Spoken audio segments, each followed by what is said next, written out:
भारतीय संस्कृति में खाने और खिलाने का रिवाज बड़ा पुराना है।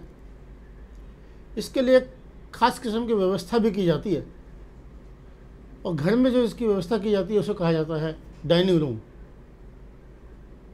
डाइनिंग रूम जो है कहाँ पर होनी चाहिए, कहाँ पर होना चाहिए, डाइनिंग रूम कहाँ पर होना चाहिए, उसकी आज हम चर्चा करेंगे। पहली बात, खाना व्यक्ति कहीं भी खा सकता है, ऐसा कोई निश्चित स्थान कहीं लिखा नहीं गया। उसमें एक चीज़ बताई गई केवल कि खाते समय जो है हमारा मुख ईस्ट फेस होना चाहिए। जहाँ नहीं होना चाहिए, जो मना किया गया, वो है साउथ वेस्ट या साउथ फेसिंग, वो भी हेड ऑफ द फैमिली के लिए, घर के मुखिया के लिए।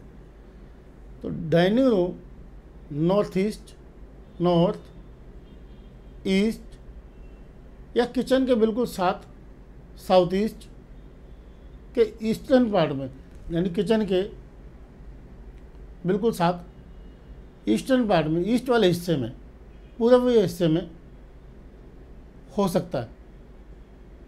अब चूँकि अब हम डाइनिंग टेबल पर बैठते हैं, वहाँ पे एक टेबल होती है। डाइनिंग टेबल की हम थोड़ी सी इसके बीच में चर्चा करना चाहेंगे।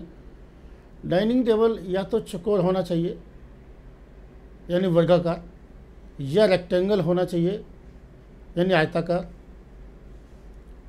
या थोड़ा सा ओवल शेप में भी चल जाएगा। 100% राउंड टेबल नहीं होना चाहिए, गोल टेबल नहीं होना चाहिए, क्योंकि ऐसे घरों में देखा गया है कि घर में केवल 3 ही व्यक्ति हैं या 4 ही व्यक्ति हैं, वो भी इकट्ठा होकर के खाना नहीं खा पाते, वो भी एक ही टेबल पर एक ही टाइम में खाना नहीं खा पाते, वो तीनों अलग अलग टाइम पे खाना खा पाते हैं। ये एक प्रॉब्लम आ जाती है। दूसरी बड़ी बात, अब कन्फ्यूजन क्या रहता है कि मान लीजिए किसी घर में 4 लोग हैं, तो चारों लोग चारों दिशा में बैठेंगे, तो क्वेश्चन ये आता है कि एक व्यक्ति का मुख तो साउथ फेसिंग होगा ही होगा। तो ऐसे टाइम में जो हेड ऑफ द फैमिली है, केवल उसका ख्याल करना चाहिए कि उसका जो मुख है वो साउथ फेसिंग या साउथ वेस्ट फेसिंग न हो, बाकी सब चल जाएगा। अब डाइनिंग रूम केवल अब ऐसी जगह नहीं है जहाँ पे केवल पेट ही भरा जाए, वहाँ पे और भी कई चीज़ें हैं। वहाँ जो हमारी जो डाइनिंग रूम है वो ये बताता है कि घर कितना समृद्धशाली है, यहाँ वहाँ पर ऐशो आराम की कितने सब चीज़ें हैं। इसके लिए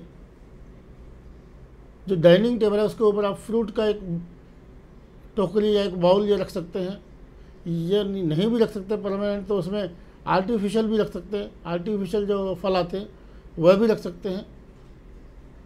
और उसके आसपास का जो इन्वायरमेंट है वो भी ऐसा होना चाहिए जो कि खाने से संबंधित दिखाता हो। जैसे मान लीजिए वहाँ के कोई वॉलपेपर भी यदि आपको लगा रहे हैं तो वहाँ पर कुछ खाने पीने की वस्तुएं हों, इस टाइप से होना चाहिए। एक चीज़ ध्यान ये रखना चाहिए कि डाइनिंग टेबल यदि लकड़ी की हो तो सबसे अच्छा है। यदि हम ग्लास की बनाने जा रहे हैं, ध्यान ये रखें कि वो ट्रांसपेरेंट ना हो, उसके ऊपर बैठ कर हमको नीचे से टांगे दिखाई ना दें। तो इस प्रकार यदि हम डाइनिंग रूम को भी वास्तु के हिसाब से बना लेते हैं, तो ये वास्तु के अनुसार बना लेते हैं, तो काफ़ी हमारा खाना जो है वो रुचिकर हो जाएगा और स्वादिष्ट भी लगेगा, और जिसको कहते हैं कि हमारे शरीर को लगेगा।